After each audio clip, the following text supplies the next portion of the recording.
but we don't really know. We don't really know, but we're about to find out as we are now loaded into the first game. And for NV, it is in the top right-hand side of Pillars of Gold. Bunny! Bunny! Noise. And his opponent in the southwest position representing Team Liquid, he is Kelazhur.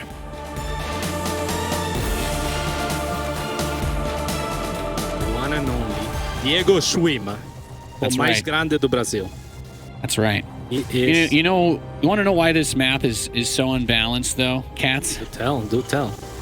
It's because if you had pillars made of gold is one of the softer metals, right? It's not really built to support much of anything, is it? I suppose not. I'd never thought about it. I thought the Incas in Peru built some rooms of gold, but maybe the rooms were filled with gold as opposed to, or gold plated. I don't know. Well, that's why a lot of stuff is gold plated, right? Because gold is pretty soft. It's pretty bendable. You know, even though sense. it's more conductive than like copper. That's the reason why copper is everywhere, is because copper is actually pretty strong, even though it's not as good of a conductor. And obviously, it can be a little. That's my deep dive analysis for you on why Pillars of Gold is just such a weird map. It should be Pillars of Plated Gold, perhaps. And my audio is getting shuffled everywhere, Paolo. So if you can't hear me anymore, if we're lost to the void, that's okay. Nope. I was moved. Yeah. Were you moved? Yeah, I don't know. I'm hearing all sorts of sound effects right now. So if you can still hear me out there, world, I just want you to know that my terrible joke didn't deny you the ability to see anything happening in this game, because nothing's happened yet. We've just got factories being built. This is standard procedure, we could say, for a TVT opening. Reapers, usually into Hellions, maybe a cheeky Widow Mine, but this matchup's very volatile, so you kind of have to play with your cards close to the chest, otherwise it's very easy to get ganked in the early game here of a Terran versus Terran. Yes, indeed. Kelazhur is going to have the Reaper here sitting defensively, whereas Bunny is actually going to jump straight into his main. That's a little bit dangerous, especially if the second Reaper shows up, but Bunny knows better. He knows his timings, and he's going to retreat. Kelazhur looking for the intercept, but neither player connecting the mine, which is going to be what the grenade, rather, which is what would really tilt the scales, right? Yeah. And in those fights, it always gets awkward because, the units in StarCraft have the random attack delay that is applied to every single attack of every unit except the battlecruiser, right? And that's the only unit I think that had it removed. There may have been one other that it didn't apply to, but I think that unit is gone. So, yeah, you don't want to get into early game Reaper scraps, because even if you have like one more hit point, if that attack delay gets you even the tiniest bit, because the Reaper has so many attacks, it ends up it kind of turns it into a coin toss. Honestly, most players avoid the early game Reaper versus Reaper fight, specifically because it really is a truly random sort of outcome that can be very bad for you, right? If you lose that, we're gonna see it here. Dice roll everyone wants to take. It's about the mines, and increasingly so, because the mines now have more potential to hit more units, and that means more units up in the air not attacking. It's that attack delay that you're talking about that comes into play. Let's see, the Hellions for either player, a little bit of bruising on the side of Kelazhur, more so than on the side of Bunny. So if Bunny wants to re-aggress, he's going to have the option to do that. But it seems like both players are content with doing nothing for now, right? Like just chilling. They are both making a Cyclone. Both started their starport at about the same time. Both are making tech laps, and potentially both are going to be making Ravens from those starports, with Kelazhur trailing back behind just a little bit, a couple supply here and there. Yeah, and I think you kind of described everything perfectly there, right? We have both players open with a Cyclone after, and then going straight into the Raven. This is about as standard as you really can get in TVT. You go into Ravens, you have that early gas on the natural expansion that allows you to build siege tanks. At the same time, Kelazhur is actually not taking that early gas in the natural. He's been focused a little more on his mineral income and building his barracks count up. So I find this interesting, mostly because the stim is still not started yet, so you don't have it crazy fast, and these types of pokes can be really dangerous to play against if you don't have your units in place. Yeah, I mean, one of the Hellions is going to survive for Bunny, and that makes it the engagement there worthwhile for him. The grenades coming into play to a great extent. And I love what you were saying, because I was wondering, why is Kelazhur falling behind in supply if they are mirrored and he's not taking the gas. And it's that extra little bit of production. So do you reckon he's going to be aggressive? Oh, he has to be, right? Like this is going to set him up to have his stim and everything else way before Bunny. Now, Bunny has taken his 4th gas geyser, and he's still looking like he wants to get this 2nd Raven. He's still putting a couple of Marines here and there, but like, you know, we haven't seen that. He hasn't put a ring on it yet, right? As far as which way he's going to go. Is it going to be bio? Is it going to be mech? Most everybody likes to play a lot of bio and TVT. If you feel like you might be at a possible disadvantage or something, if you can't keep up with the speed of your opponent, then you can try to go mech to slow things down. And a great catch out here in the middle of the map. Gets a grab on the Cyclone. That's the expensive one. That's the power unit that really gives a lot of versatile defense and map control for Kelazhur. So unfortunately, losing that hurts. And Bunny gets a bit of map control there, which is, I think, even more important in this kind of situation, just because that 3rd command center is done for Bunny, right? I didn't see a 3rd command center for Kelazhur. Nope. I just saw that set up to 3 racks.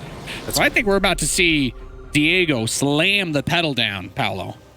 Yes, indeed, and it is exactly what you were saying. I mean, the Cyclone being out there on the map is going to give Bunny a heads up, but Bunny moving out is a little bit sketchy, I think. Yeah. I'm not sure if he's well aware of what Kelazhur is doing, but I think this could cost him. If he tries to be aggressive, he should recognize from his scan there is no 3rd CC, there is more production than I have made, there is no reason for Bunny to be moving out, and yet he is. This could be great for Kelazhur, especially if he sneaks by with those medevacs and he can hold the high ground with his tanks. The Ravens are going to have something to say about that, Nate.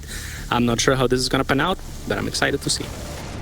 Yeah, it's a really weird interaction because even though that 3rd command center is there, already done for Bunny, this map, it's very hard to just move out on Pillars of Gold and take your 3rd. So he still wants to be aggressive so that he can create space for himself. We see that tank sieged up already for Bunny. Gets a couple shots, and it does get killed, though, so he's forced to use the interference matrix.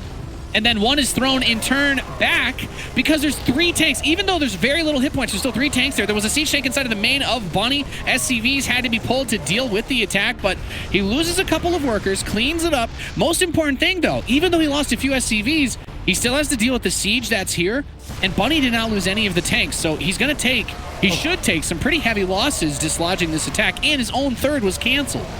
Yeah, those tanks are so low on HP that I really wish that Kelazhur had targeted them a little bit faster. And even then, at the end, he doesn't target the right tank. If he had shot the one in the back, he would have killed the other 2 anyway. But I feel like he should have just run forward with a couple of Marines because they were literally just 1 shot away from dying. So Bunny definitely taking the better traits there, Nate. And not liking it so much for the Brazilian, who is lagging behind now in army and in economy. Yeah, it's unfortunate, too. He's going to bring all the Vikings and just land them? Wow, okay, so Bunny just wants to just bring it the end of this. SCVs cannot fight against the Vikings, and of course, they deal tons of damage to all of those siege tanks, but especially without combat shield, he feels comfortable just fighting and kiting with the Vikings against all of this, and a decent number of SCVs are going to die. I don't always know how I feel about giving up the air control in a situation like this. 9 SCVs for about 6 or so Vikings is... questionable. It's questionable, yeah, exactly. And he moved the 3rd base and took it, but Kelazhur still didn't start his own 3rd yet, again, after it had been canceled itself. And he's still being pressured. This is so weird that Bunny's being so aggressive, even though he's also the greedy player in this matchup. Yeah, I think Kelazhur might have had an opening there. There were 2 turrets available, of course, but he might have been able to drop on top of those tanks before the Vikings showed up, and that would have been extremely good for him. He's going to try to angle and find a different location to drop. I like the way that he's spreading his army with that drop so that he doesn't have to do that work manually, and he's going to look for a collapse, but Bunny already moving into a very annoying choke. He doesn't have high ground vision, so that tank is going to die more or less for free, but Kelazhur is going to need a lot more to do in this cleanup, and it's not looking likely for Brazil. No, it's a very tough spot to be in, and doesn't look like Kelazhur. Okay, there it is. With that delay, right? Bunny takes the first game against Kelazhur, going up 1-0, and there's a bit to unpack there, but I think what it really boils down to is Kelazhur doesn't really have a way to get ahead or even as far as that tech stuff goes, Cats. And you might say, oh, yeah, well, he's got all these Marines, right? He's got more Marines. But in Terran versus Terran, it's not a matchup where you can just build more stuff than the other guy and kill him. It's just not how it works. It's all about the power units. And even though you went for a 3rd CC instead of 2 more barracks, his factory and his starport were still going the whole time. The Ravens were huge. The siege tanks were huge as well. And that was just a really good setup by Bunny to be able to take that game. Kelazhur moving those 2 medevacs out right as the attack hit certainly didn't help either. I bet he wishes he had those home. Yeah, I mean, ideally, if you see the attack coming and you have more Marines, then you can capitalize on your opponent not being sieged. And then we're talking a different story where the Marines do come into play and can make the difference. But otherwise, I mean, you have to catch those glimpses where your number of Marines is actually going to come into play, right? Otherwise, if the tanks are sieged, you need a lot of Marines to make up for that positioning advantage or disadvantage in this case. So Kelazhur is going to have to find something. I don't necessarily mind that he was or tried to be the aggressor. I'm not sure how I feel about dropping. I almost feel like with that many more Marines, he should have been the one looking for a move like what Bunny was doing. I thought what Bunny was doing was pretty risky in the sense that he had less to work with, but he gets into a very strong position. And I thought maybe Kelazhur should have been the one also with the second Raven, for example, right? To where you can dislodge the tank's positions or disable them for a little bit and take advantage of your just greater bio numbers. But that was not the case, Nate. Yeah, not the case indeed. And as we get ready to go into game number 2, I think last thing I could probably dissect a little bit from that first map, the early game, the Reapers, the Hellions, the Cyclone. It doesn't seem like a huge deal when there's a little skirmish in the middle of the map, but Kelazhur losing the map control that he had, and control is a weird word because obviously that army could kill a Cyclone, right? But the whole point is that the Cyclone's fast. So at the very least, you want to try and keep a unit or two out in front of where the opponent's base is, or you want to be going around the map. The point of that is so that he can see where the army is and say, oh, instead of dropping these 2 medevacs, I'm just going to unload them outside, maybe towards where my 3rd or my possible 4th base is. Either try to catch him in the middle of the map, or when he comes over to his base, when he comes over to Kelazhur's base, then he could try to spread out, fan out, and dive on top of that army. But without the vision, without knowing that this man was coming across the map at him, Diego just didn't have a chance against it. And we are loaded into Death Aura for game number 2. Ladies and gentlemen, at the Intel Extreme Masters, I introduce to you the Blue Terran player. He is Bunny.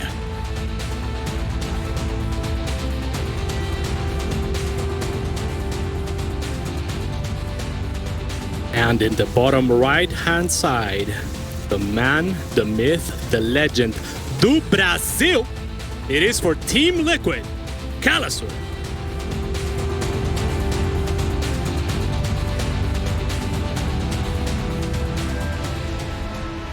If you thought he looks a little bit sad, that's just his face, I guess. Yeah, I've lived with Kelazhur for 3 years. He's a lovely guy, but yeah.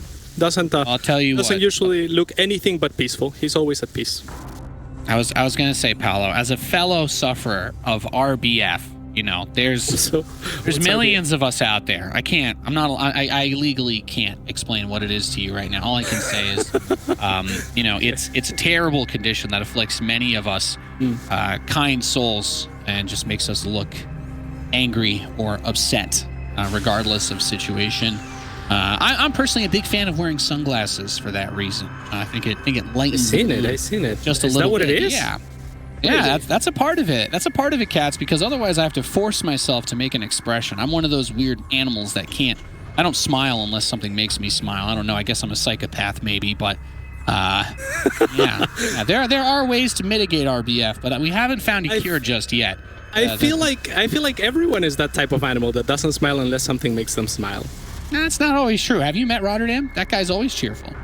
Right? I don't know. I've seen every time I see Harstem, he's smiling. I don't know. Yeah, I don't think I've ever seen Harstem look upset, even when he loses. I'm just saying. That's a good I don't know. point.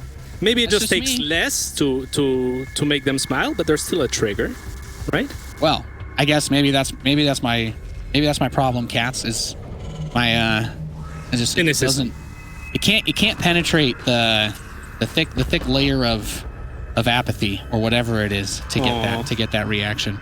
But on a slightly more upbeat, I don't know if I could say this is a more upbeat tangent, but you know, we go to Death Aura and then I ask myself, well, if Pillars of Gold is too malleable to have armies walk on it, then you know, Death Aura there's not really any spaces on this map that kill your units, right?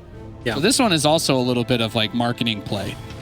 right? Because you would assume Death Aura, but you're like, well, the only auras in StarCraft make you go faster, including on this map. It doesn't really kill you, does it? It does not. Okay, a good start for Kelazhur though.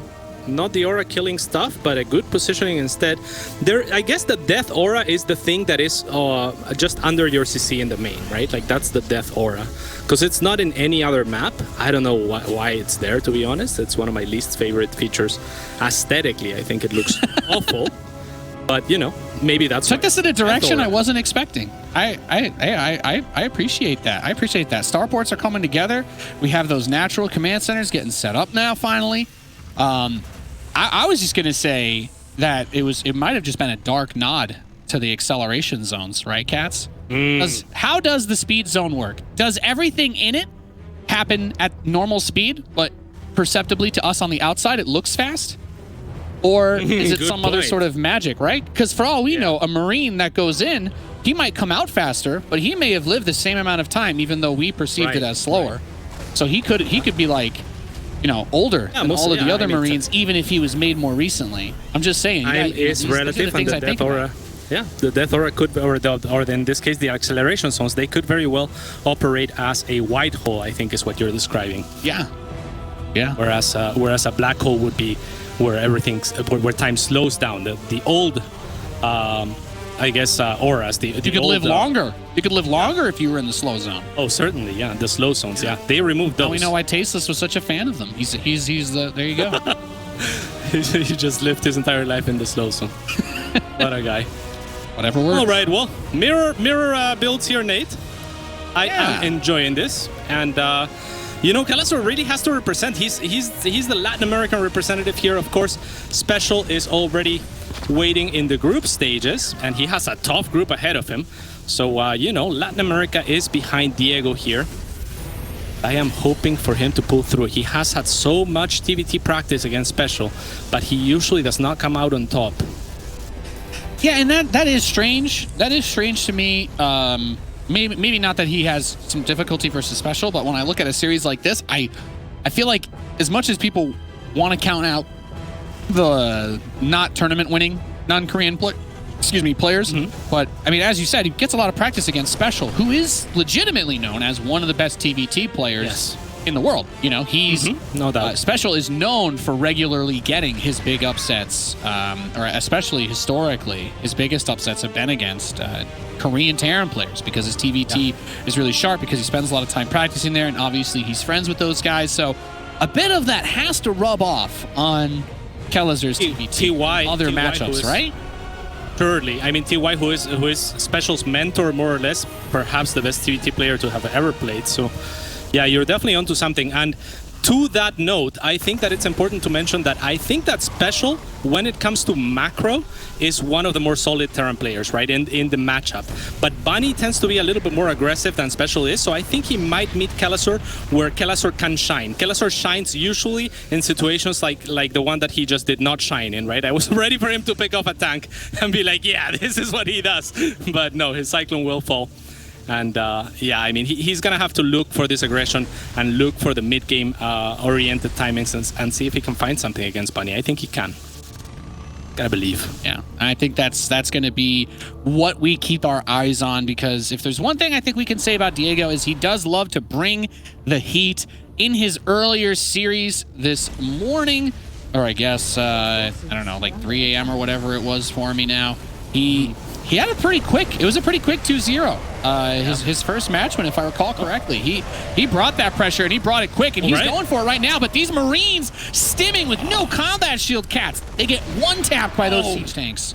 Yeah, and they get tapped two too many times now. Beautiful move by Bunny to drop those turrets. The defense turrets really doing more than damage. They just soak up so much damage that Kelazhur cannot run forward, and the tanks continue to shell away at his Bioforce. Now he is on the retreat, and this is looking a little bit difficult, though the supply is still pretty close. And hey, if Kelazhur can get this wraparound, perhaps, if he can get a good siege onto a retreating bunny, but now that he's killed so much, I don't know that he needs to. Oh, he will retreat. Look at that scan though. So is he aware? Was that the scan on the bunny? Then he's aware of the army coming in to catch him. Yeah. There's Kelazhur's siege, but it's not like Bunny doesn't have anything here. He's ready for this. He's ready to rock and roll. His reinforcements come out, and he is going to wipe the floor with Kelazhur's army. My God, a brilliant maneuver. That scan from Bunny, it cannot be understated, right? And that's the value of information. I mean, you could have scanned her, and if nothing is happening against a lesser player, you know, you just wasted like a bunch of money.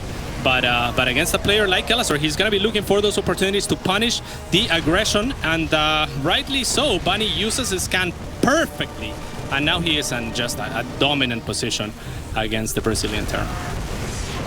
Yeah, he's going to land the Vikings. He's got the siege tanks behind him. An SCV pull would not work. GG's called, and Bunny is going to walk out of here with a 2-0 victory. Beautifully played,